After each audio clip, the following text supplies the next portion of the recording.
Hello,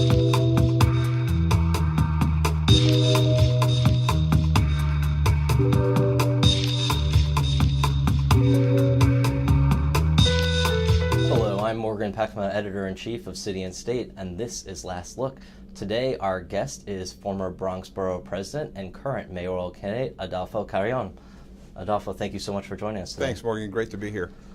Why do you want to be mayor of the city of New York? You know, I was born and raised in this city. My parents came from Puerto Rico in the 1950s, like so many other generations of New Yorkers. They came to America, they came to the gateway city, and they really came to the city of commerce that represented opportunity. And in one generation, from the middle of the 1950s to 1969, when we bought our first home, we moved rapidly into the middle class. Myself and my three sisters were educated. We were shot into college and went on to careers, and everybody's doing great. And now the expectations for my children are very, very high. They're all going to university.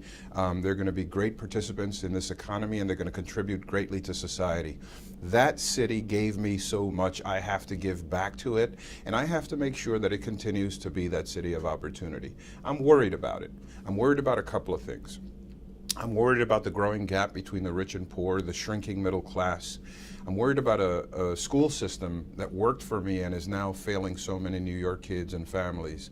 And look, you know, every generation of New Yorker is a new generation. And now we have the demographics of new immigrants from all over the world still pursuing the dreams and aspirations and wishes that my parents came to New York for. The city can work. It can educate kids. It can continue to be safe. It can be a city of tremendous economic opportunity if we invest in all the right places, so we're going to have to diversify the economy. I want to lead this city into the future and contribute to making it better, smarter. We can run a smarter city. We can run a fairer city. It certainly can continue to be a city of opportunity. So I'm very excited about entering a three-way race. Look, at the end of the day, when all the noise and all the shiny objects stop and all the personal redemption stories about I screwed up and please give me a second chance, when all of that goes away, we're going to have a grown-up discussion about the future of the city. We're going to talk about what's important, and there's going to be a Democrat that probably will be significantly obligated to special interests and sponsored by special interests. There will be a Republican who I think will have some difficulty crossing over to the different parts of the electorate. And then there will be Adolfo Carrion, the independent, the one who has a record and who has declared that, in fact, he's with New Yorkers, not with the parties, not with the special interests, but with New Yorkers. They care about their future, about their families. They don't really care about the inside baseball politics and all the nonsense that you and I spend so much time gossiping about. You know, at the end of the day, they look at this and they say, come on, give me a break. And so I want to join the come on, give me a break crowd and say, let's get things done and fix the city. Well, since we're the Insiders publication, I'm going to try to cleave to the other side for a moment here. And I'm going to ask you, historically, third-party candidates have made very little impact in November. What do you see as your path to victory? How are you going to have a viable candidacy? You know, a lot of folks have said, Adolfo, look, this has never been done before.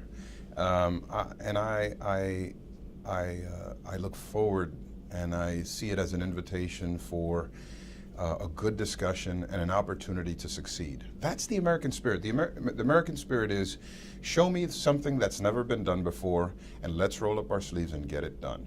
The American electorate, the New York electorate, is way ahead of the politicians on just about every issue. Look at it nationally: gun control, gay marriage, immigration.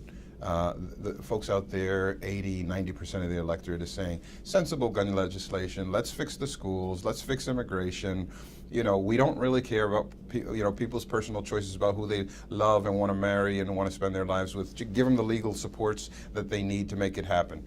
That's the American people. We're a very practical people. And so the parties have gotten lost in this little bratty relationship where they go to each other, to the corners and say, I'm right, you're wrong, I'm right, you're wrong, and the two shall never meet. So what I'm bringing to the equation is sensible, practical leadership that says, look, we can fix things. We can build things. We're a city we're a city of aspiration. I just drove past the Freedom Tower earlier today, and I took a shot, which I'm going to tweet, which really speaks to who we are as Americans, that aspiring, reaching higher, we're constantly skyscraping. And that's what we're going to do with the independent voters in the city. We're going to skyscrape. We're going to reach for the stars. We're going to reach for a better city that is smarter, that says no to political corruption, that says no to special interests. So the real question you're asking is, how do we get there? We will have 1.2 million voters in this election, give or take a few tens of thousands. That was the number in 2009.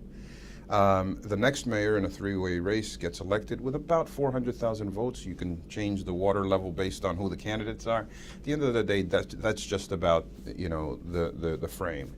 I believe very strongly that I come out of the gate with a Bronx base, with a Latino community that is punching way under its weight, and an independent block of voters that punched at a level that was 150,000 strong in the last election.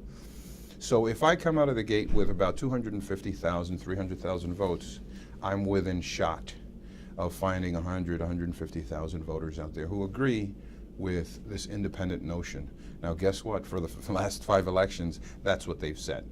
So when the noise dies down and you guys start paying attention to the issues and not the personalities so much, and that's fine. You can have fun with that. I'm not sure when that's going to happen. I know that's wishing against human nature, right? Well, maybe we can mix in the shiny objects with substance and then really talk about the issues people care about. You are a career Democrat. You were one of the more prominent Democrat Latino elected officials in the country, and now you've left the party. You flirted with seeking out the Republican nomination. How do you explain that ideological shift on your behalf? Was this a long time in the making? How did it come about? I did not have an ideological shift. I've always been I guess some people call it conservative Democrat, but I'm social progressive, but I'm a fiscal conservative. That's always been my DNA. So my sort of gesture politically as a Latino politician who was the president of the National Association of Latino Elected Officials, 7,000 member organization, nonpartisan, my challenge to the parties is you need to pursue this growing population. This population doesn't need to pursue you. You cannot take for granted that they will always be there, or on the side of the Republicans, you can't ignore this growing sector of the electorate in the marketplace.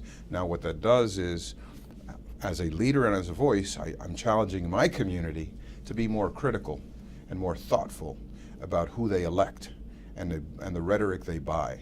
It's really unfortunate when a party assumes that the voter will be there no matter whether they deliver or not. In your opinion, who was the greatest mayor of New York that we've ever had, or is there a particular mayor that you would seek to emulate in office? You know, that's always a hard question to answer because there are elements of style and substance for each of them. I like the engagement, the direct engagement that Fiorello LaGuardia had with the voters. When I was borough president, I had an Ask the Borough President television show, live, 2 hours, open mic, unfiltered. I love that exchange. I like the town hall meetings that Ed Koch had, where he would roll up his sleeves, he would open up his tie, take off his jacket, go into a school auditorium and say, bring it folks, tell me what's not working. And they would, and you ask New Yorkers that, but you've got to be willing to be vulnerable and understand that it's not about you, that it doesn't notch you down as a leader. In fact, it picks you up. If people feel that you're being honest with them and open with them, they embrace that. I'm willing to have a discussion, an argument, a difference of opinion with my fellow New Yorkers to make New York City a better place. So I liked Ed Koch's approach to that, and frankly, I like the charisma and the warmth of a David Dinkins. David showed up to a neighborhood, David Dinkins, and people felt like he loved them. like he cared deeply. So, you know, my idea is sort of this hybrid of the best, you know, the greatest hits of the mayors. And if I were pushed up against the wall with a gun to my head and say, yeah, but who's really the best? I might have to say that probably Ed Koch did, you know, was up there. I mean, I knew him. You know, I knew the heart of the man, and he took on some pretty big, unpopular causes, and he offended a lot of people. I still have scars with some of the stuff he did, but you know, willing to take it on. I like that. On the ballot in November, voters in New York City will also be asked to weigh in on the expansion of casino gambling. How do you intend to vote on that referendum? You know, I will support casinos in New York because they will be in our region anyway, right? So then the question, it's a math. It's not a morality play anymore. It's not my personal preference. I don't like gambling. I think it's foolish. You're throwing your money away. The house always wins in the end. It is a vice that, you know, causes terrible things to happen in individuals and families' lives. And you see, it's just a long story of tragedies and losses. But at the same time, this is something that left the gate a long time ago. It represents tax revenue, it represents economic activity. So the question becomes, where the heck do you do it? And you want to do it in places that have the least amount of impact on how people live their lives on a daily basis, and of course the concern with traffic impacts.